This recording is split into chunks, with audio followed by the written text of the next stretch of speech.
Recording in progress. Hello, everybody. Welcome back to The Broken Brain. It's me, your friend and mine, Dwight. I guess I'm my own friend in that scenario that I just created.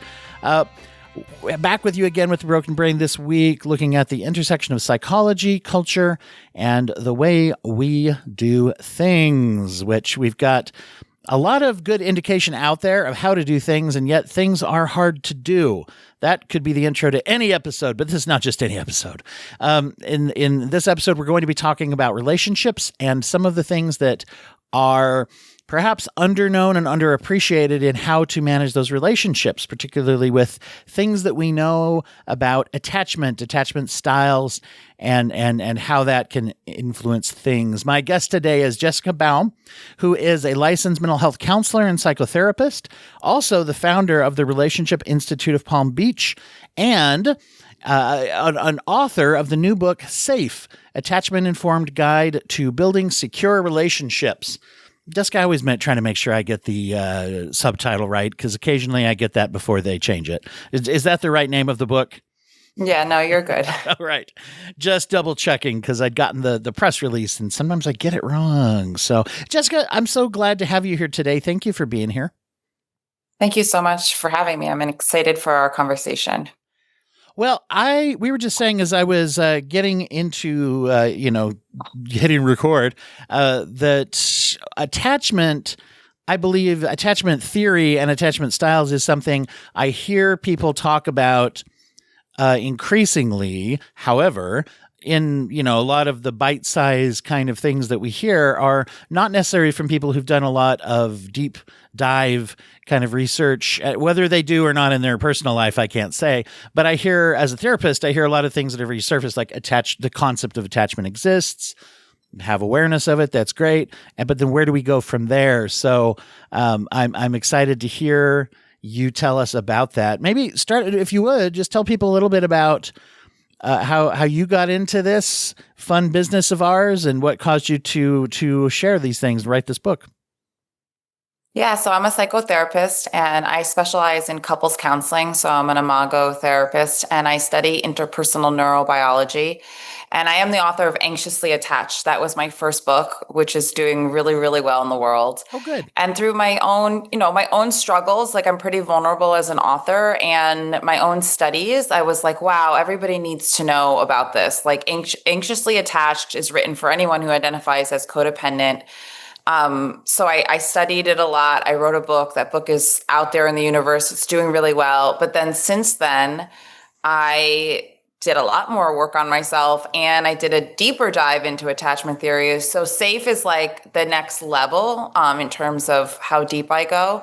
We do the wheel of attachment. We really look at the neuroscience, and it's a companion on how to heal attachment wounds and build safer, more secure relationships. Because at the end of the day, that's what we all really want. But a lot of it was influenced by my own inner journey and what I've experienced through couples and in my work. And my mentor, Bonnie Badenoch, has been studying interpersonal neurobiology. So just the science of this is so fascinating. And I think that with this book offers so much science, it kind of grounds you while you go through the healing process to understand, like, there is science behind the healing process and how these wounds get stored. So I'm just trying to provide everybody with more since the first book. Mm-hmm. Yeah, I remember this years ago. I got a job working for this little agency that catered to working with foster kids and foster parents mainly. And the guy who ran it, and this was before people were talking about attachment a lot. Of course, it'd be weird if I'd never heard of it. It was obviously mentioned in school. But at the time, the guy who ran the agency was the most of anyone I'd met. He was very invested in that. And that was the framework for the sessions we know, particularly with kids whose attachment had been disrupted. So ever since then, I have been both lucky enough to know kind of how to be informed, right, by attachment theories and research, and also surprised how it's so important. And we don't always we don't always acquaint ourselves with that as well.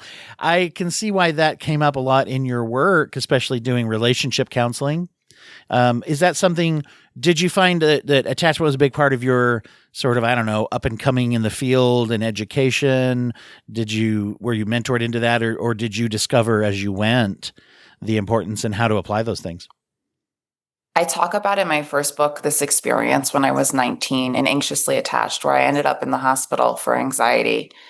And I was sitting there, thinking that my boyfriend at the time didn't love me and I was feeling horrible and I was having panic attacks.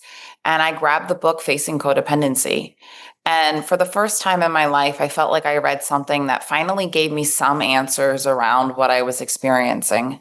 While those books are wonderful, when you start to do a deep dive into attachment theory, codependency is just a word, and in my growth, it meant anxious attachment. And then so the deep dive into anxious attachment is really where I spent my energy. So I wrote the first book for that 19-year-old that was sitting in that hospital room, really confused as to why she was having panic attacks, really scared, not understanding why she was quote unquote so codependent. And so understanding the neurobiology and giving myself some compassion and understanding attachment theory was like mind blowing for me. I was like, the public needs to understand this, because once you do, you're like, oh, this is why my behaviors are the way. This is why my gut feels this way. This is why my chest is racing. This is why, I struggle with emotional regulation. I mean, it all goes back to attachment theory. So even like everything, our whole lens of the world goes back to our earliest connections and how our nervous system adjusted. And so I think studying it was just like, wow, like everybody needs this information. And so many professionals, like I said, my mentor, who's 82, who's brilliant, they write about it, but it's not accessible enough for the everyday person. So I wanted to kind of take attachment theory, which is very layered and nuanced and complicated, and I wanted to try to make it very accessible for everyone to grasp. And it worked with the first book, and even with the second book now, it's like goes even deeper into really understanding it from like a more holistic point of view. I think there's a lot of information about each one and there's lists, but there's not a lot of information about really understanding the dynamics and how they develop and how you move in them and how you're never just one style. And so I was just trying to take it like 5 levels deeper with this book. Mm-hmm. You touch on something that I think is huge, and listeners know this, that I will always ask for people's own working definition whenever the term codependence comes up. I don't know if you find this, but given on its own, when people just toss that out, I think we all know that we are supposed to know what it means. We all know what we think it means, but there's not usually a lot of time spent on defining. And you just did. You just defined how for you, and I love that caveat, by the way, that for you, codependence meant anxious attachment, right? It's not just for me. That's the scientific name for codependence. Well, and that's what I'm absolutely. That's what I'm getting at, is having a definition. I think that sometimes when it is not well defined, codependence can become something that is almost thrown as I've seen it being a destructive label for people, where it's just like, oh, basically it's like my therapist told me, or other people tell me that it's all my fault and I just do things. And that's not a medical clinical way to look at a problem, to be like, oh, I pick bad people, I'm codependent, I'm just some kind of like broken person. And you're looking at kind of getting into the more specific, let me say more useful, right? A specific definition. Right. Well, yeah. And then when you understand anxiously attached talks a lot about this, but the brilliant adaptive strategies that you form as an infant if you have an anxious or preoccupied parent, you leave your body and you regulate theirs. And so there's a form of self-abandonment that happens very early on, and you end up like becoming hypersensitive of other people's needs. You have a conscious fear of abandonment. All these things are like kind of laying down a foundation within you as you're an infant. But a lot of them are brilliant adaptive strategies. And we need to have a lot of compassion for the ways in which we adapt, and they show up later in our life. So I think it sheds such a more compassionate lens. And the word codependency like really messed me up And I think maybe people in my age group, because I grew up in Manhattan. I grew up New Jersey, Manhattan. My mom was very successful. I grew up with this idea that I'm codependent, and in order to fix that, I have to become super independent. And if you understand interpersonal neurobiology, that is the last thing you need to do in order to heal. You actually need to have interdependence. Which means that you have to learn how to depend on dependable people. But the word codependent, like, we need each other. We are wired to thrive in healthy dependency. But that messaging really kind of messed me up because it had shame attached to it. I didn't really understand it. So I think for those who are listening, it's really confusing, because if you think you're quote unquote codependent or anxiously attached, the way out of healing that is actually learning how to have healthy dependency and learning how to get vulnerable and be with emotionally available people rather than repeating the same familiar pattern and seeking out unavailable partners. Yeah, I remember when the first time I heard a client tell me that they're and you can fill in the blank for other clients too, right? Of saying like, okay, my mom, my friend, my whoever, you start using the term asshole magnet. You're just an asshole magnet. You just can't find someone to be with that isn't a monster. And it's like, that is the wrong, going even harder into the paint when it comes to the non-specific codependence. You mentioned that dependence of the interdependent kind, and I think it lends it when you call it the more specific definition, anxious attachment. Well, that tells me that doesn't make attachment sound bad, right? That makes it, there's an anxiety around attachment, and healthy dependence involves learning how to attach, not non-detachment, detachment. Learning how to detach. And I talk about in safe, like, we attract our familiar. And so if we have wounds inside of us, like I'm unlovable or I'll be left, or, we all have these things are charged, and I help you locate at them in the book. But we have a tendency through memory systems and what feels familiar from our early life to actually magnetize a person that will recreate the same pattern again. So a lot of safe is becoming conscious of those patterns and the root of them, so that we can start to heal them, so that we don't keep repeating the same pattern with a different person. And I've been there. I mean, we've all been there, where we've been at the end of a relationship and we're like, oh my God, here I am again. Right. And so getting to the core of that and understanding its roots and having it held, and the science around healing it, is so important, so that we can get out of these, trauma bonds or these repeating cycles that we all can find ourselves in. What are some good things to let people know about this neurobiological informed approach? Like, what should we tell people out there as an intro into that? What's going on in our brains and our bodies? Yeah, so a lot of what I talk about in SAFE is the neurobiology of healing, but also how our nervous system works, and how to access your attachment wounds within your body, and how we need safe people and safe environments. And so it's not just a word.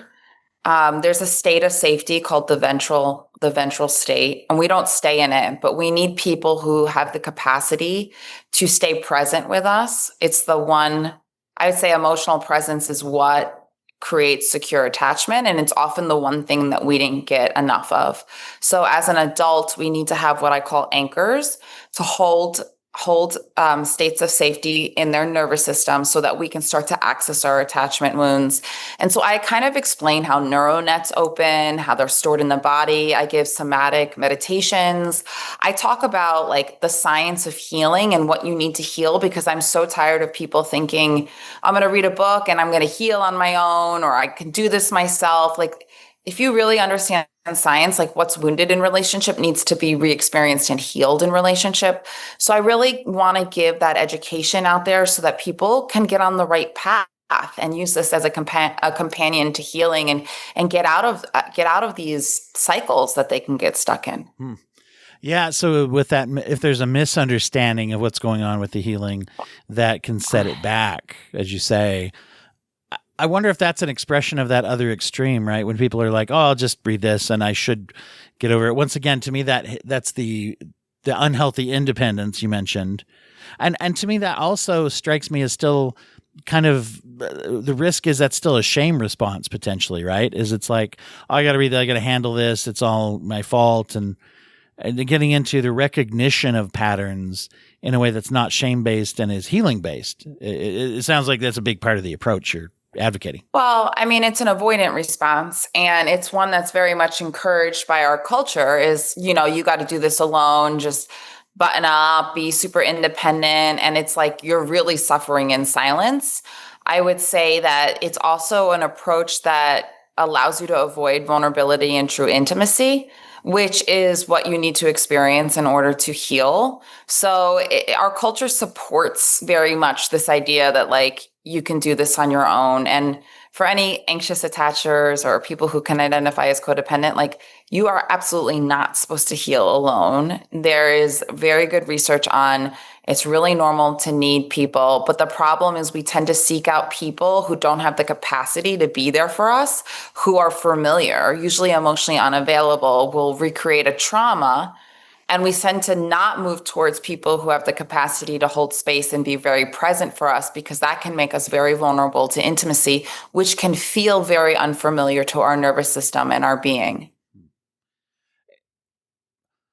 How much of this is a persistent survival instinct then, basically? Is it like, is there some level where we're looking for what feels normal? And it's interesting, or basically the wrong kind of safe is what you're describing, it sounds like, right? Yeah, like it's really kind of a mind F, It's what's familiar. So it's what's familiar can feel like home and it's like what we know, and what isn't familiar can feel like ick or boring or different in our system. So we will seek out what is familiar unconsciously. I talk about like implicit memory and how memories that live in our body pull people towards us and how that all works and how we need to get very conscious of these things. But yeah, absolutely. I mean, and it's, people used to say, oh, before I was conscious, I was just like kind of living my life and recreating things. And then you go through this process and you become conscious, and it's a hard process to heal. But then you can at least break these things and start to understand why you repeat them. And we'll do everything not to feel our original wound. And ironically, we end up creating the original wound all over again until we become conscious. It's always there, like just below the surface. Mm-hmm. Yeah. And many times when we're just going with the flow with something that's pathological and those kinds of patterns, it can very much feel like it's just a series of things happening to us, especially when those patterns involve relationships. Because it's like, yeah, this person was a jerk. Yeah, this crazy situation. Yeah, these friends. Yeah, this, yeah, that. And without that recognition, we may just feel like my life is kind of happening to me and I don't like it very much. So you're I mean, sometimes, and sometimes when the wounds are really unconscious, you are just kind of going towards what feels quote unquote right at the moment or what you perceive as safe. Like, I'm not discounting my last relationship. I truly, truly loved this human, but he also resonated with my father. My father had substance abuse issues. My father had a certain way, certain financial status. And I gravitated towards someone that was charged me up and I had a lot of chemistry. And years later, I realized I'm reliving some of my childhood wounds. Like that happens to so many people. And that can be healed within the context of the coupleship as well. But we have to understand like what is happening now awakens what has happened before. And if that's happening, we need to go to the earlier parts and kind of revisit them and separate it a little bit, or else we just kind of keep trying to change the reality here without going there. And that can be like the definition of insanity, in my opinion. Yeah.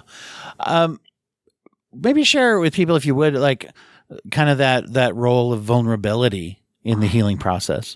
You obviously embraced that as an author, as you put it, for yourself. But what role does vulnerability play in healing for people?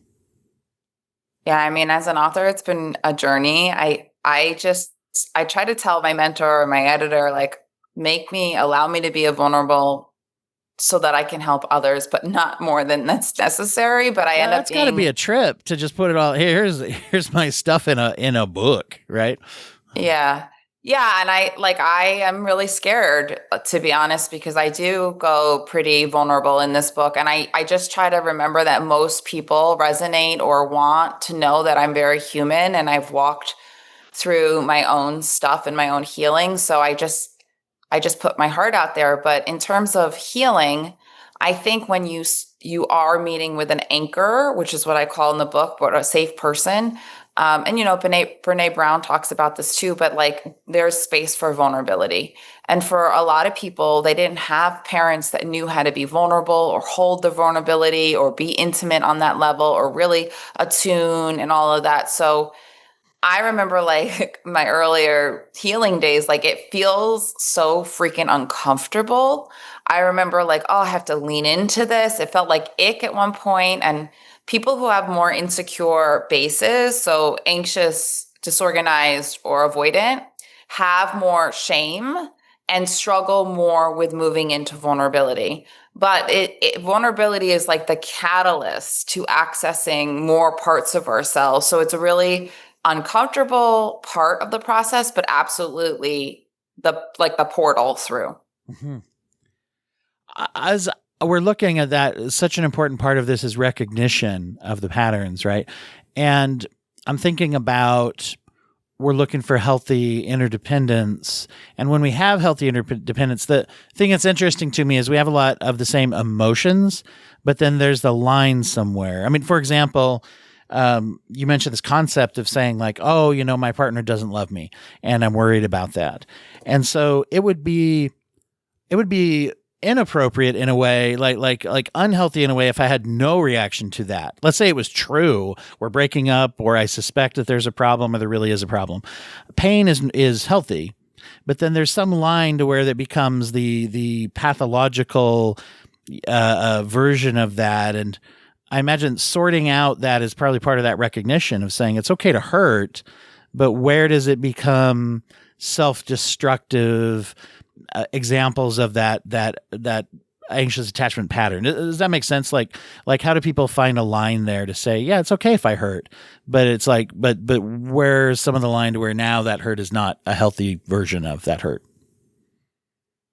Yeah, I don't know that I'd ever refer to things as healthy or unhealthy, but I think that we have core wounds like I am unlovable or I will be left. And they live in our, I'm going to say subconscious, but that's so not true. They're very, very conscious and we have access to them. And that with healing, what our conscious awareness does is look to prove our wound. So we will walk around the world, and if someone just breathes in the direction of me feeling unlovable or me being left, right, like a hyper vigilance, I will scan the environment to prove that this wound actually is true. So I will be like hyper looking out for it, and I will look for evidence. And in that fear and that need to prove and that looking at that, you tend to drive people away and create the very wound itself. So I talk about in SAFE, I talk about disconfirming experiences. So one of the things that we need to do is we need to have experiences that disconfirm the original wound. So we start to challenge these belief systems, but we also need to experience differently. So if you're always feeling like you're being left, you usually probably will pick an avoidant partner whose adaptive strategy is to shut down or move away.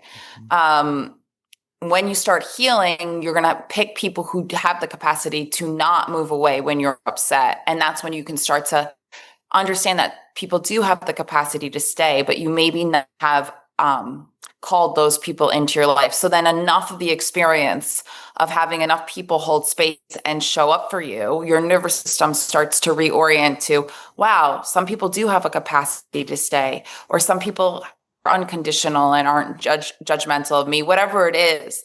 And you have to challenge those belief systems. And we also need to find safe people and safe environments to have different experiences so that internal change can happen as well. That's and it's interesting. Once again, you get a little more specificity there, and it helps. Like, because when I say like healthy or unhealthy, those are words I'm grabbing at to say. And I guess I'm mostly looking at like, am I engaging behaviors that are helping me to challenge and heal, or am I engaging behaviors that are the same ones, right? That are driven in a maybe self-destructive way by that pattern, like before I was aware of it. But you break it down. So maybe mention that term again. You said disconfirming. Is that disconfirming experiences? Yeah. How So do like I'm unlovable or I'm not enough, we'll just confirm them until we do the deeper work. And then we have to have some disconfirming experiences in relationship to start to say, oh my God, like I have to break out of this original paradigm that lives in in your body too. And I explain that in the book, like how we store memory and things more in the body than in the skull brain. Yeah. So then what are some ways we can recognize that we're having like is this a disconfirming experience? Is this something that's challenging? You mentioned one big one, which is we are uncomfortable if we're on the right track, right? And that's Yeah. important. If I don't know that, I'm gonna interpret discomfort as a sign that I'm on the wrong track. If I don't know that it's going to be uncomfortable.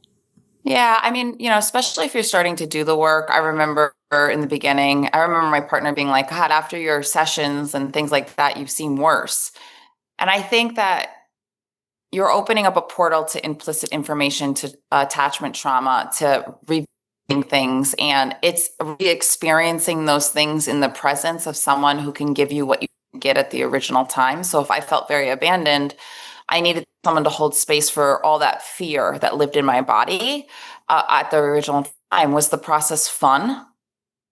Not particularly. Do I feel more liberated, whole, and secure than I've ever felt? I mean, I'm still healing, but hell yeah. And I want that for people. I really, really want that. So I talk about it in the book, like what it feels like. I also, in a video that I'm giving your audience specifically, like what it feels like to move from insecurity to security scientifically, but also like in your body. It's a process, but it's like I feel so grounded, so grateful. I have so much internal space in my body. I'm not carrying around a lot of anxiety and stored trauma. And who knows? I mean, I'm sure I have a lot more work to do, but like the level of freedom and the ability to form such healthy attachments and the fulfillment I get from more healthy relationships now is beyond anything I could ever have imagined. I mean, in even writing my first book, I thought, I had a lot figured out, but the truth is I had a lot more healing to do. So I really write about that, like, so that the readers know, like the path is not, it's, there's a path, here's science, and it's work. It's doing the work. Mm-hmm. So, in addition to just providing kind of a deeper look at deeper information and things, it sounds like the books are also the progression, right, of your own experience, which is well, first of all, very powerful, if that makes sense, because it tells people what you're going through, but you're sort of learning as you're learning as we are as consumers of the book. Does that make sense? Yeah, Yeah. for sure. I mean, listen, book, I had studied a lot of interpersonal neurobiology, but in the last 3 years, I did an even deeper dive. And, my mentor has been studying for 25 years. I could study for another 10 years. Like, this is so nuanced. And you get a lot of that nuance in SAFE. You really see deeper picture, but it is a science, and studying it, you could spend a lifetime studying it because it's so nuanced. So, I'm continuing along my journey. I'm taking a little break of studying it at the moment right now. I've internalized this book. This book offers like so much freaking wisdom and compassion. I've also had support with the science around it. And yeah, it's a lot. It's a lot to take in, but it's wonderful. It's wonderful when you can really start to understand these concepts and make sense of your life. Well, and also just that a concept inherent to what you're talking about, I think, is that we move forward and we learn more, which means we're going to do things differently. And the risk of where shame comes back in to say, oh, that means I was doing it wrong last year. It's like, but I was doing it so much better than I was the year before that, or whatever. And just to say that when I learn something new, it's not to shame my past self. It's to actually care for, in a way. Like you said, you're helping out, you're writing it for that 19-year-old that you were, right? Yeah, I mean, the first book I wrote for that 19-year-old, and it's like flying off the charts. And the second book was deeper healing within myself. And people came up to me and they said, I'm not just anxiously attached, I have avoidance. And sometimes I feel very disorganized or fearful. And, we're never just one style. And attachment is a two-way process. So your embedded patterns are coupled with whoever you're connecting And then the relational embedded patterns make up the relational dance. We can have like a default, we can identify with one style in particular, but the truth is many people are layered and very rare do we have one style. So these questions came at me, and there's something called the wheel of attachment, which is totally new. Hasn't been out there other than, through this that I'm going to give you also a PDF for Beyond the Labels, but understanding how you move on the wheel. And I go so deep to say, like, with one parent, you could have security and then you can swing up to anxiety. Like, you don't have just one experience all the time. You can have very secure experiences with a parent that's sometimes avoidant or sometimes detached, or parents that, or a loving mother who's very anxious, who also had periods of security with you. So people are like, need to understand, like, this is how it all starts to develop, and then how it repeats in our adult life. It's fascinating to start to put these pieces together and really understand your full attachment story. That whole nuance is so important. I remember when I was going through graduate school, you look diagnostically, right? I go through diagnosis class and we talk about attachment disorders, right? Reactive attachment disorder. And we were taught that there's inhibited and disinhibited. All right. And we call it a day. Not quite that shallow, but it was like, here's the either or. People can't really attach well, or they attach shallowly to lots of people. And shallowly, by the way, for people out there, not a word as far as I know.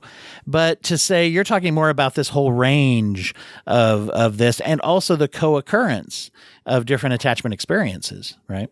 Yeah. And, I talk about narcissism and borderline, and I'm not a fan of diagnoses and labels. I think there's a place for them, but I think that when you read the book, you'll understand narcissism from an attachment point of view, and borderline from, you want to call it reactive attachment. It's really just complex trauma due to infancy wounds. Mm-hmm. That's what we're looking at. And so when you start to look at things like that, you start to have so much more compassion. I'm not saying you shouldn't set boundaries. You shouldn't understand these wounds. You shouldn't be aware. You shouldn't separate yourself from situations that are unhealthy. But I'm saying when you understand it from an attachment lens, you start to see, narcissism a little bit differently. You start to understand how these individuals developed and where they're highly wounded, and you get a sense of who has the capacity to heal with you and who doesn't. Like in chapter 7, I said when to stay and when to go, learning what's right for you, and having compassion for how we all adapted and developed as well is very important. You mentioned an anchor person or anchor people in your life. How do people, what are some ways they start to locate and identify an anchor person? I would say this is like one of the things for people, because you can't heal without anchoring people. And we don't live in a society where you can just find people who have a tremendous capacity to hold space. And I explain the science of what holding space really means. But people who don't judge you and don't try to fix you and can listen without like putting more gasoline on the fire. I give instructions so that you can co-anchor with people that want to do this process with you. People who can hold more of what we call a ventral state for you. So when you're dysregulated, it doesn't necessarily dysregulate them that much, so that they can stay present for you. So in essence, great co-regulation. So all of this is like really things that we understand as clinicians, but people need to understand, like, this is why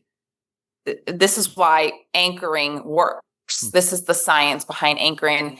It only takes one person. I say this to one of my clients. It takes one healthy relationship, one healthy experience, one healthy anchoring to change the trajectory of all your relationships. So while it might be hard and feel a little overwhelming, like, who are my anchors?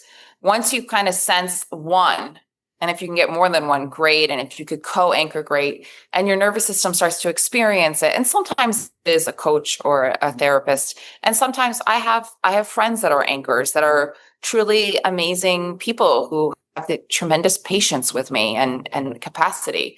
But once you get one, I think your nervous system starts to recognize it and you start to get more, but you need to start with one. But that one, all you need is one. So I very much explain what that is in the book and why you need that scientifically. And yeah, I think inner security comes from experiences of external security, just like a baby. So if a baby had a lot of emotional presence, internalize that sense of safety. If we had anxious or avoidant or stressed out parents, we internalize that. So as adults, we need to re-internalize new people. So we need to find secure enough people to re-internalize them so that we can feel them with us. And that comes down to mirror neurons and resonance circuits, but we actually take people in the science to how we internalize people. So if we've internalized our wonderful parents who are sometimes critical and sometimes anxious and sometimes avoidant and sometimes probably secure and wonderful, we have to kind of be with all those parts in ourselves, but then we also need to pick people who have the emotional capacity to be present with us now so we can do the healing work that is needed. I like that very much because it sounds like you're talking about a lot of it is identifying the healthy signs of interdependence as well. And not just that, but recognizing and looking for them in others and at the same time practicing them as well. And saying, let me try to be that to people. And that's a great way then to see, what do I get back? And how do I see that? It can be so intimidating to people when they recognize that if part of my pattern is that I am immersed in my social groups, maybe don't have any anchors to offer, and maybe even some, people that probably not healthy for me to be with that much. And boy, and then talk about, kind of jettisoning the unhealthy and then trying to find, just at least that one healthy person. It reminds me also of the studies I do with children and resilience studies there's that, the term that always comes up, the one interested person, right? The one interested person, at least in their life, magnifies their ability to be resistant by a huge amount, even just that one. Yeah. Yeah. But you also have to be careful with that because sometimes like trauma bond pairing, the person presents as the interested person who's meeting unmet childhood needs. And so in the beginning, it can feel like, the childhood you never got. And then later, as the wounds and the protectors show up, you're hooked, I say, like a fish on a hook, because they were interested and they were giving your brain essentially what it didn't get. And then, the script gets switched and it can be tricky. So, yes, interesting people, but interesting people that don't have an agenda that can hold space. It's and I think you see that as well, where even when both parties have good intentions, good sense of what are the boundaries of the relationship that we have and what are we trying, because those damaging or melting boundaries also can happen, where it's like, that closeness can be so intense, right? Well, yeah, and all of chapter 7 is how to not confuse intensity with love. So intensity very much overlaps with usually trauma, and so intensity can be fun in the moment, but really actually lacks true intimacy. Mm-hmm. Well, one of the things that I want to highlight where people can follow your work, where they can best places to get your book, and you've been kind enough to offer to share some things with the listeners. So we're gonna get into where to find those things. Quickly before that, I always like to ask people if they have a way of giving back to the community, something that means something to them. It could be a charity or nonprofit, or a way that you find to engage with the community around us. Do you have any recommendations for people? Well, I mean, if you know me like on Instagram or you know me personally, like I'm a big animal person. I give back to the ASPCA and a couple other animal charities. I just love dogs. I just talk about secure attachment. They're little bundles of joy. So yeah, anything that's related to animals, I feel very deeply about. Yeah.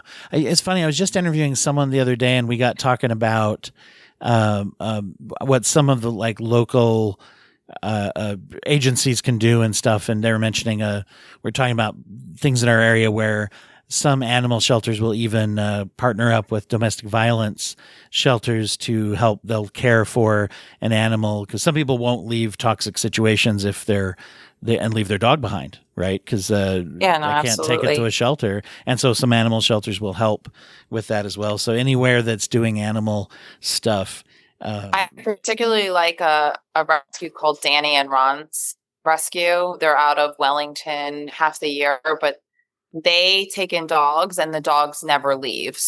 Unless they get adopted. And they live in a house, and it's like, it's where I got my dog, and they hold a special place in my heart. And they also did a documentary called Life in the Doghouse on Netflix. And yeah, you can check them out. I feel indebted to them because I got my dog from them, but like they're just amazing people that are doing right by their organization. Wonderful. Well, let everybody know, where do we find you, and what would you like to share with the listeners?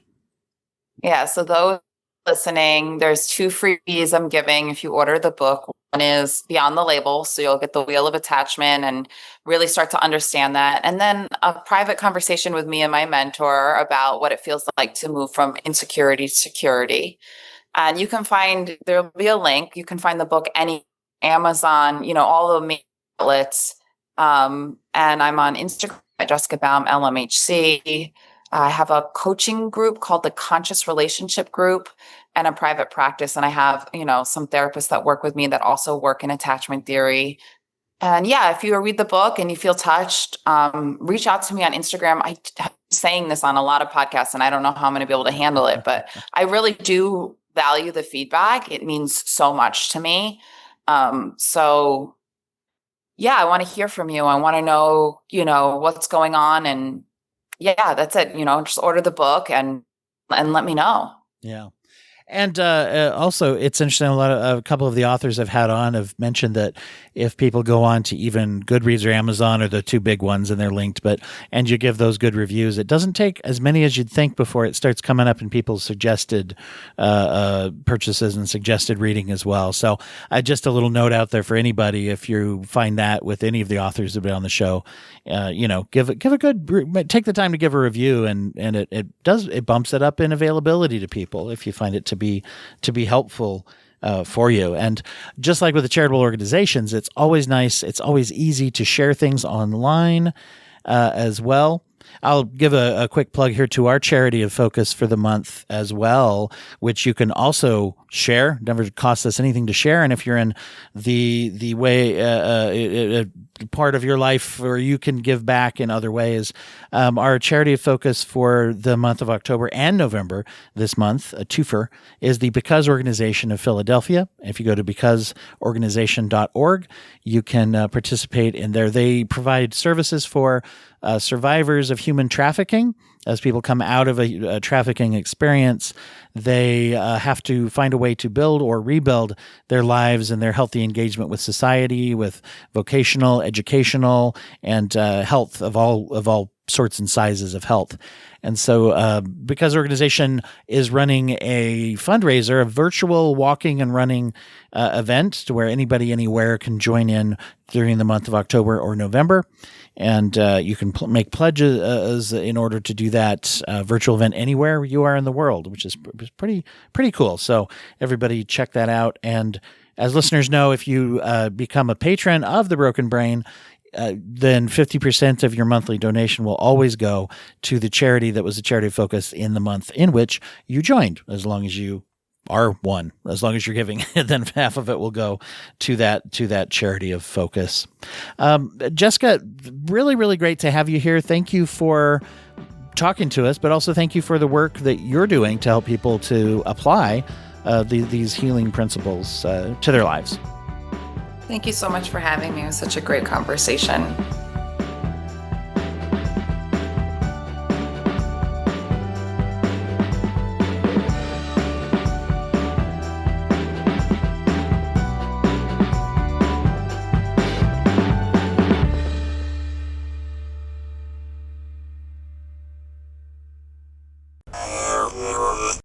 Thank you for listening to the Court and Parts Podcast Network. To listen to more Court and Parts shows, visit courtandarts.com.